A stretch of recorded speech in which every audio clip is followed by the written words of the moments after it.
Là, on va négocier rapidement parce qu'on veut démarrer ça.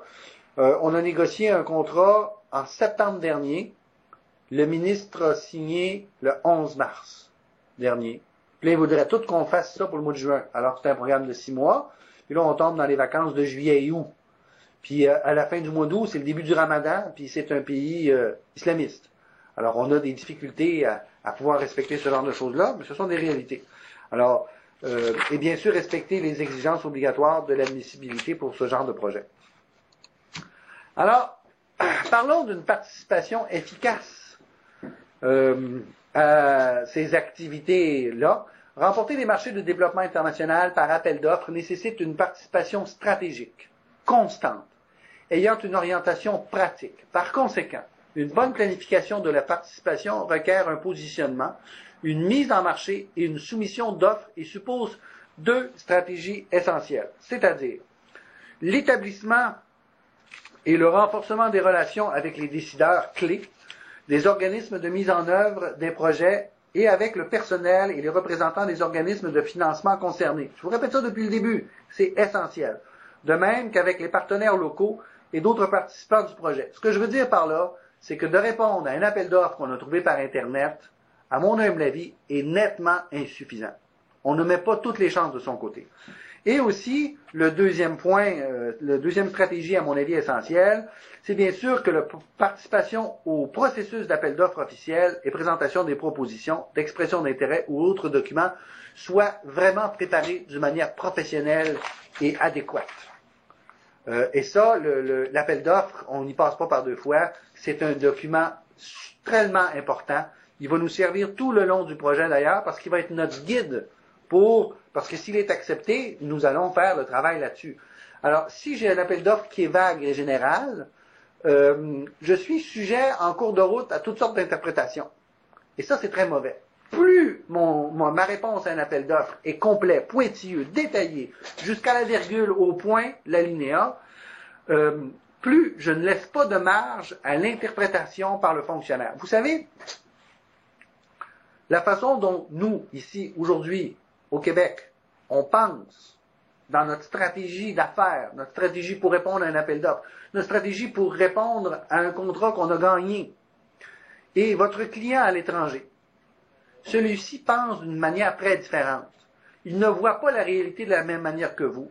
Vous n'avez pas raison, et lui non plus. Vous n'avez pas tort, et lui non plus. C'est simplement vu de manière différente. Alors, plus on est précis dans son document qui est accepté, plus je ne permets pas à mon client des marges d'interprétation. Je suis convaincu que plusieurs parmi vous se sont ramassés à un certain moment donné où le client dit « Oui, mais c'est pas ça qu'on a compris. » Puis là, il veut s'obstiner avec vous. Parfois, c'est clairement détaillé, puis il va vous dire « Ah, j'ai pas bien lu. Ah, mais il a signé un contrat. Le contrat signé, c'est un contrat signé. C'est tout. » Mais il faut quand même faire preuve de souplesse, parce qu'on est dans des pays où la réflexion d'affaires n'est pas la même que la nôtre. On doit parfois donc assouplir, donner un peu pour conserver quelque part ou gagner un peu plus. Ça fait partie des éléments de la négociation.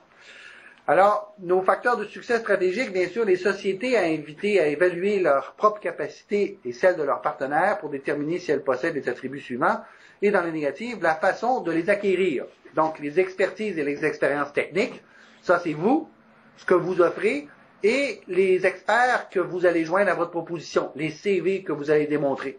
Alors, souvent, le CV qui nous est remis par un expert qu'on recherche, nous allons, nous, le réécrire pour qu'il soit plus axé pour répondre à la demande de proposition. On va faire jaillir certains points qui sont sollicités dans la proposition, pour que ça soit clair. Évidemment, quand on réécrit un CV, on demande toujours au consultant engagé ou à l'expert engagé, ou qui sera peut-être engagé, donc on va soumettre le CV, on lui demande d'approuver la réécriture qu'on a faite de son CV pour qu'il soit d'accord. Parce qu'on lui demande de signer à la toute fin. Souvent, en cours de route, on va leur faire signer la page finale du CV, on va peut-être retravailler le contenu, mais on va lui demander de vérifier. S'il me donne une approbation, même par email, ben, je peux joindre sa page signée, je peux l'envoyer. Je ne suis pas obligé d'attendre à ce qu'il me le retourne. Je vais souvent faire signer d'avance. Je vais même parfois envoyer toutes les pages du document de la proposition signées à mon partenaire local avant même que la proposition soit terminée. Parce que souvent, vous le savez comme moi, lorsqu'on arrive en fin de projet, on passe les derniers jours et nuits à travailler, à assembler le tout. Puis évidemment, là, si on est pris à courir après les signatures pour envoyer le tout par UPS pour que ça arrive à la date précise, on n'arrive pas. Alors nous, souvent, en début de proposition, toutes les pages de signature sont préfaites, sont pré-signées originales, sont envoyées par UPS à mon partenaire local. Tout le temps qu'on assemble, à la toute fin, je peux donc envoyer le document électronique à mon partenaire local, qui fait imprimer, relier sur place et qui rajoute les pages de signature dans chacun des documents reliés, avec l'approbation de tous en cours de route. Et là, je me sauve des fois de ne pas avoir pu respecter un délai parce que je suis tombé sur une fête nationale que j'ignorais, parce que UPS a un bris d'avion, parce que mille choses. Alors, l'expertise et l'expérience technique, bien sûr les partenaires locaux, la prise de contact avec les décideurs, je vous en parle depuis le début, j'insiste encore là-dessus, la connaissance et la compréhension du mandat, les ressources que je veux engager pour y faire travailler, et la proposition et les autres offres bien élaborées et répondant aux exigences. Dans les documents que j'ai mis à votre accès pour vous, vous avez des documents supplémentaires justement pour répondre adéquatement à ces appels d'offres. Pour vous faciliter le travail, vous pourrez les télécharger tout à l'heure à la fin de ça. Alors, on veut soumissionner pour remporter notre contrat. Alors, les marchés de services de montant élevé sont attribués par un appel d'offres international qui se compose habituellement de 2 volets. Soit une sélection préalable de candidats, je vous parlais tout à l'heure de l'avis d'intérêt, suivi d'une évaluation de propositions soumises par les entreprises et les consortiums admissibles. Alors, on a un type d'avis sur le processus d'appel d'offres et de réponse appropriée, ce qu'on appelle ici l'avis général de passation de marché. Il y a une lettre générale d'intérêt à soumettre. Il y a un avis spécifique de passation de marché, donc la demande d'expression d'intérêt. Là-dessus, on donne un document qui va être plus complet. Vous savez, la partie avis général de passation de marché, ça ici, là, attendez un petit peu. Ça. Hein? Ça, c'est le moment où on va commencer à cultiver le représentant de la Banque mondiale ou de la Banque africaine. C'est là où on va cultiver le marché qui nous intéresse. C'est là où on va cultiver l'association sectorielle. Lorsqu'on en arrive avec l'avis spécifique de passation de marché, ça c'est l'appel d'intérêt. C'est là où on va répondre par un document de quelques pages qui va dire que nous sommes un bureau avec l'expérience pertinente pour répondre à ça et nous avons parmi nos experts un tel avec une courte bio de chacun d'eux. Et là, si on est sélectionné, ben là c'est la demande de proposition officielle qui va venir. Puis là, on va faire une proposition technique et financière détaillée, d'habitude sous 2 enveloppes, qui va nous permettre de compétitionner. Alors, nous recommandons de joindre les documents suivants, bien sûr, la lettre d'intérêt général, l'expression d'intérêt, les demandes de proposition, les propositions techniques et financières officielles. Je vous ai joint à cette présentation aujourd'hui des documents pour vous aider, des canevas pour répondre à cela en particulier. Ça va vous faciliter le travail. On gardera un coup d'œil là-dessus tantôt. Les critères clés pour établir la liste des consultants admissibles, parce que vos consultants, là-dedans, je dirais que le bureau, c'est une chose, mais les consultants, les experts qu'on met de l'avant, c'est une autre. Il faut trouver ces consultants-là. Parfois, je suis convaincu que vous avez de la difficulté. Nous, on est partenaire avec un bureau français basé à Lyon qui a sa propre banque de consultants. Il y a 1200 consultants là-dedans. Tous les CV sont répertoriés. Ce sont tous des gens qui le connaissent, qui peuvent répondre à ça. Eux ont 1 ou 2 consultants canadiens parce que c'est nouveau que l'Union européenne accepte que des consultants canadiens rentrent dans des projets financés par l'Union européenne. Les bureaux canadiens ne sont pas acceptés, mais l'individu peut l'être. Alors, ces CV-là sont super importants. Ce qu'on fait souvent dans un secteur d'activité, soit qu'on les connaît parce qu'on a développé des réseaux et qu'on voyage, bien sûr, puis que je ramasse les cartes de tout le monde, je meuble mon Outlook de gens. Je dois avoir plus de 4000 contacts dans mon Outlook. 4000, c'est quand même beaucoup. Ce n'est pas 4000 CV. Mais on a quand même des centaines de CV accumulés sur lesquels, dans un format qui nous permet de rechercher ça. Mais souvent, on va faire affaire avec l'association technique ou l'association sectorielle en conséquence, puis on va demander à eux la liste des membres, puis on va aller chercher des CV là-dedans. Mais là, c'est parce que j'ai pas trouvé dans mes banques à moi ou dans mon réseau que je connais. Aujourd'hui, avec les sites comme par exemple LinkedIn, LinkedIn.com, je suis capable, LinkedIn, je vais vous l'écrire quand même pour faciliter un peu la compréhension. Je vous écris ça ici. LinkedIn. Oups, un instant. LinkedIn.com. Alors ça, c'est un réseau de gens comme vous et moi, professionnels. C'est un Facebook de gens qui travaillent. C'est pas pour mettre les photos du ski avec les enfants puis la pêche sur glace, là. C'est un réseau d'affaires avec lequel on travaille. C'est très intéressant. C'est très... il y a des groupes de toutes sortes. Alors, si moi je travaille sur le Sénégal ou l'Afrique francophone ou le développement des TI sur le nord-est des États-Unis, il y a peut-être un groupe qui correspond à ça dans lequel je peux intervenir puis je peux demander des CV là-dedans. Ça peut être très intéressant comme façon de voir. Alors, il faut que je trouve les qualifications générales et antécédents de l'entreprise ou des candidats, l'expérience dans le cadre des travaux d'émissions similaires, important, expérience antérieure dans un ou plusieurs pays similaires. Vous savez, prendre un Canadien qui a une certaine expérience technique, puis je l'envoie à faire ce travail-là au Mali, je peux parfois m'attendre à un échec sur place parce que mon Canadien qui n'a peut-être jamais voyagé, je parle d'un Canadien qui n'aurait pas voyagé, va peut-être avoir beaucoup de misère d'adaptation dans un milieu comme celui-là. Je prends le Mali, ça pourrait être la Bulgarie, hein. Des fois, c'est très surprenant. Il est arrivé dans certains projets, pas sur lesquels on a travaillé, mais des bureaux que je connais, où on a... Quel est le nom de la banque de consultants? Ah non, la banque de consultants, on se la fait soi-même. Madame Le Breton, je réponds à votre question. La banque de consultants, on construit nos propres banques. C'est notre trésor, ça, la banque de consultants. On construit ça soi-même. C'est là où je deviens riche et je peux compétitionner. À Lyon, non. Lyon, c'est mon partenaire d'affaires.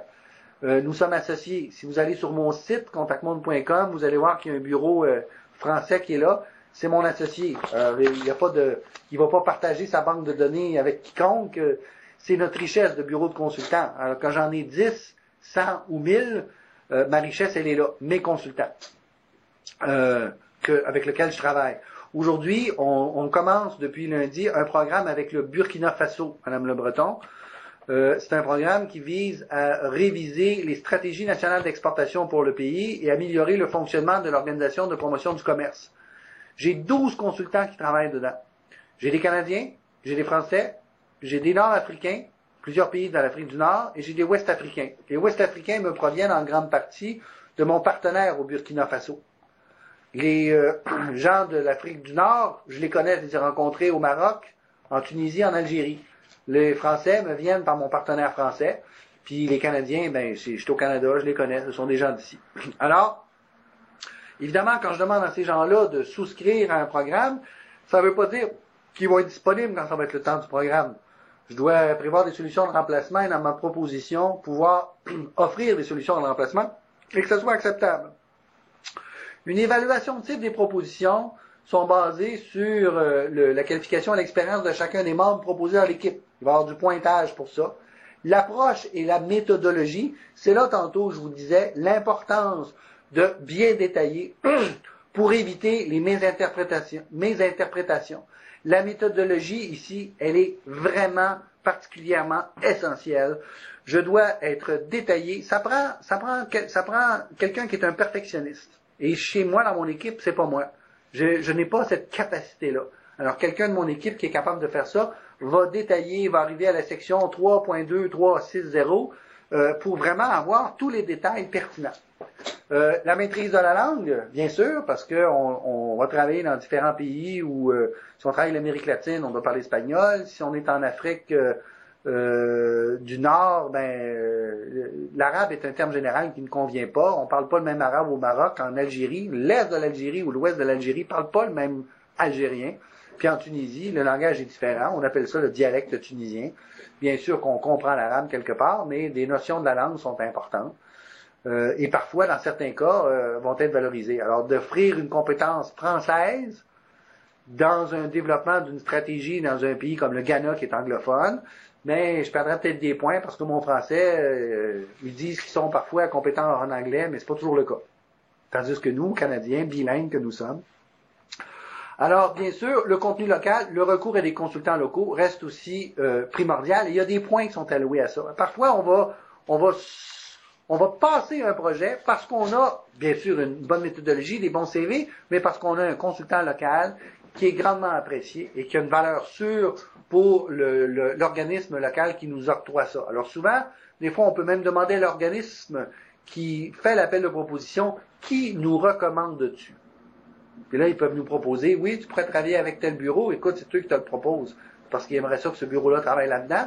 Et c'est là, quelque part, où tout le monde va retrouver sa contribution. Ce qui ne vous regarde pas, là, l'enveloppe dont on parlait tout à l'heure. Une façon qu'on a, nous, de circonscrire cette demande d'enveloppe, c'est que dans la plupart de nos projets, il existe là-dedans une mission où je les amène ici pour travailler, pour savoir comment ça fonctionne en Amérique du Nord, au Canada. Je vais les faire rencontrer des organismes correspondants à ce qu'ils font. Et c'est un voyage qui va être couvert dans le même projet. Alors, comme ça, on ne répond pas à des demandes de moi 10% comme les Français, par exemple, on fait pas ça.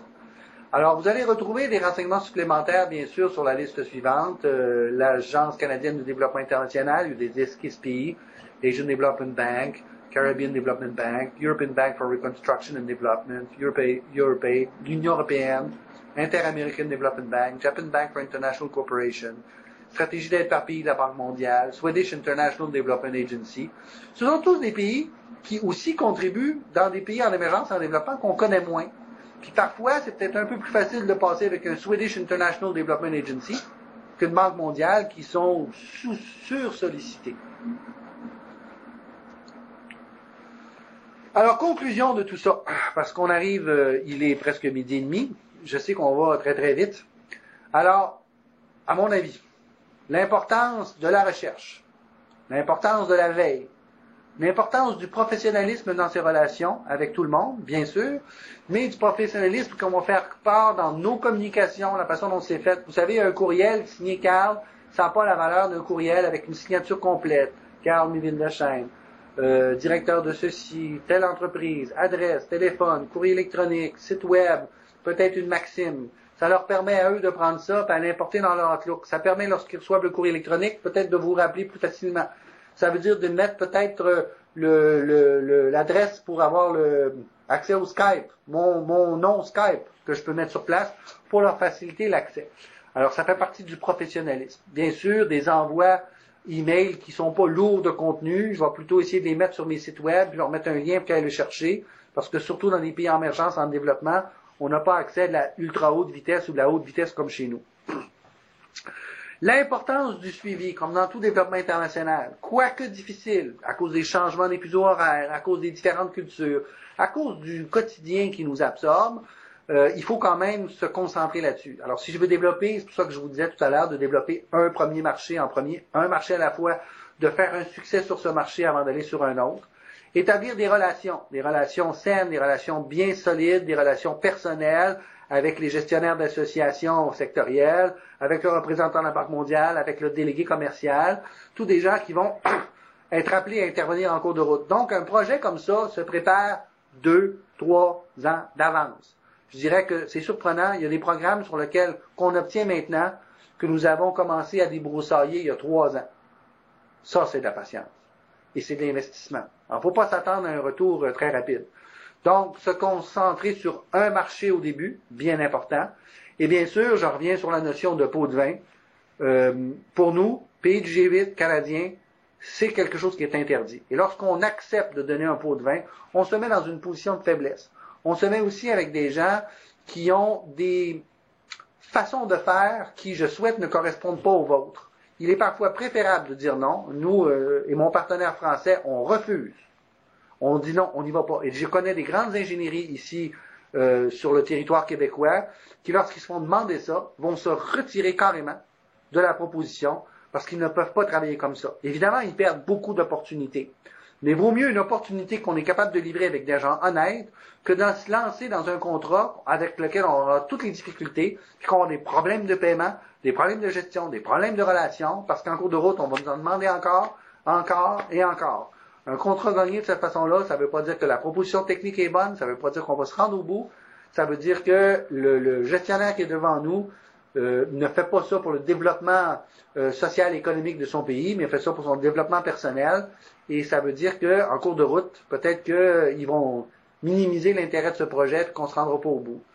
Moi, je vous dirais une chose, c'est que dans tout ce type de travail-là que je fais, Ma satisfaction personnelle, bien sûr, je veux toujours être payé pour mon travail, mais ma satisfaction personnelle revient qu'à la fin de la journée, quelle que soit la teneur de ma contribution, si petite soit-elle, on arrive à contribuer et à faire un changement positif dans ces pays en émergence et en développement.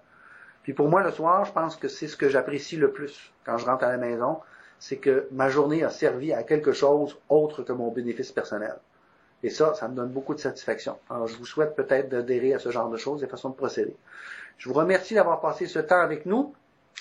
Les documents que vous avez sont disponibles sur la plateforme. Dans Documents, il y a un onglet en bas, si je ne me trompe pas. L'onglet Documents, en bas de l'écran, à gauche. Documents. Et vous pouvez, à ce moment-là, aller les chercher. Sans ça, je vous les ferai envoyer un après l'autre. Normalement, ils sont disponibles sur la plateforme sur laquelle vous vous êtes branchés. Maintenant, j'en arrive à un document que je n'ai pas mis pour vous. Quelques mots sur DG Market. Je ne sais pas ce que vous voulez dire par DG Market. Madame Le Breton, je ne comprends pas. Alors, si vous me précisez ça, je pourrais vous dire quelque chose. En attendant que vous écrivez ça, je vais expliquer ce que je voulais vous proposer. Je vais vous envoyer dans quelques jours une fiche d'évaluation sur la journée, sur la formation qu'on vient de faire ensemble aujourd'hui. La fluidité du langage, le matériel que vous avez obtenu, la pertinence de tout cela. Je vais vous énumérer un peu de matériel en quelques secondes. Je vais vous les montrer. Et j'ai gardé pour moi un document qui est deux documents qui sont très intéressants, qui sont des outils financiers pour vous appuyer dans ces démarches-là. Je vais vous les échanger contre la réponse à l'évaluation. Alors, je vais vous envoyer sur un document simple, 1 ou 2 pages, qui se remplit en 5 minutes. Quand vous me retournerez l'évaluation faite, je vous enverrai les documents qui vous diront où on trouve de l'argent pour vous faciliter le travail. Alors, on retrouve DG Market dans le site de l'Agence française de développement. Colette, merci beaucoup. C'est quelque chose que je ne savais pas. Je vous remercie donc pour votre attention. Je vous montre rapidement dans les documents que j'ai mis pour vous. Il y a ici, ceci, j'ai un document que j'ai monté avec du matériel glané sur la Banque africaine de développement. Je vous ai préparé un calendrier du personnel spécialisé. Je vous ai préparé une fiche projet typique. Ça, c'est très important, les fiches projets, parce que tout ce que vous faites doit être basé sur une fiche qui ne doit pas tenir plus qu'une page, qui décrit vos projets en arrière de l'autre. Je vous ai mis un guide de soumission à des projets de développement international, une publication de Développement Équipe Canada. Je vous ai fait pour vous ceci, je vais vous le montrer dans un instant, qui est le guide des soumissions à des projets de développement internationaux, qui est en ligne pour vous. Je vous ai mis aussi le cadre logique, l'orientation vers le succès, ça c'est le cadre logique de l'ACDI, comment on doit monter ses propositions pour l'ACDI. Vous allez voir que c'est intéressant parce que ça peut se transposer à ce qu'on fait avec les autres organisations à l'international. Je vous ai mis un modèle de curriculum vitae du personnel spécialisé pour vos propositions. Je vous ai mis aussi une proposition financière, des tableaux types à mettre à l'intérieur de vos documents et comment monter une préparation d'une déclaration d'intérêt complète et bien définie. Et le document maître d'aujourd'hui, qui est le guide de soumission, et je vous ai mis une brochure, bien sûr, de Contact Monde à tout hasard. Et le document de la journée sur lequel est basée cette présentation, c'est celui-ci, le guide des soumissions à des projets internationaux. Alors, je regarde vos commentaires. Madame Caroline, le PowerPoint ne semble pas dans les documents téléchargés. Oui, il l'est. S'il ne l'est pas, je vais vous le rendre disponible. Et le PowerPoint que vous venez de nous présenter, est-il dans les documents téléchargés? Oui, il l'est. D'ailleurs, il est disponible ici. Je peux vérifier, laissez-moi voir, F11. S'il n'est pas là, c'est parce que je l'ai mis pour le rendre disponible après la formation et pas avant, pour vous avoir avec vous tout le long. Je vais aller vérifier que les documents sont tous là disponibles pour vous. Voilà. Alors, s'il y a des questions supplémentaires après la présentation d'aujourd'hui, je reste entièrement disponible pour répondre à ces questions. Par courrier électronique, c'est toujours le mieux parce que je ne suis pas toujours au bureau. Sans prétention aucune, je dois quitter dans quelques instants. Il y a un repas qui a lieu avec le Corim. Son Excellence, M. Abou Diouf, est celui qui parle ce midi. Je suis déjà en retard. Et j'ai une audience avec lui, avec le Conseil canadien pour l'Afrique, à 2h30. Je dois être sur place. Donc, s'il y a quelques questions que ce soit, vous m'envoyez un courriel, soit par la plateforme de formation ici, soit directement à mon courrier électronique, kmd@contactmonde.com. Je vous écris ça. kmd@ contact avec pluriel contactmonde.com. Oups, ça dépasse. On va mettre ça ici. Ici. kmd@contactmonde.com. Voilà. Alors, félicitations pour votre attention. Merci. Nous aimerions en savoir plus sur ce sujet. Merci. Alors, j'espère. Merci beaucoup, M. Perrault. Merci. Lysol believes in the importance of clean hands. So when kids wash up, the last thing they need to touch is a germy palm. Introducing the Lysol No-Touch Hand Soap System. It senses hands automatically and gives the perfect amount of soap.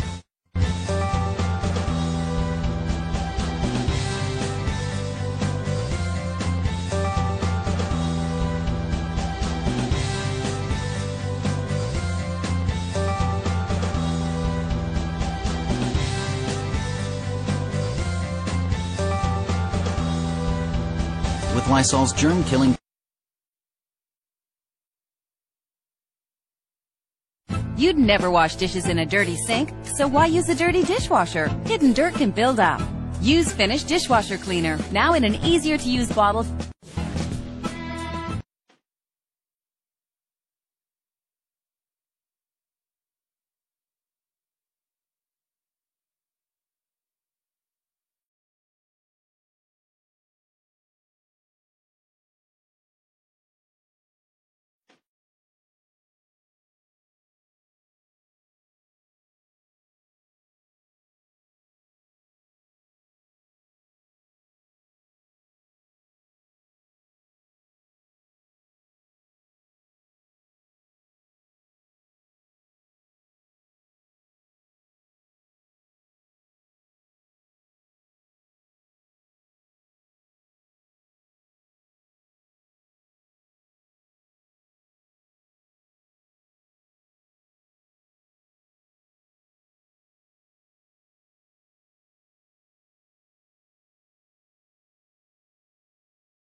Lysol believes in the importance of clean hands.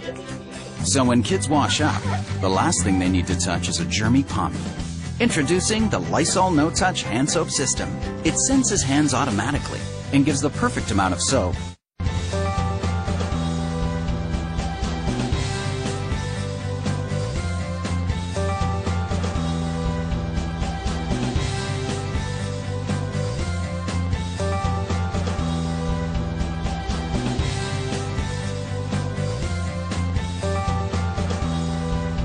With Lysol's germ-killing power, no.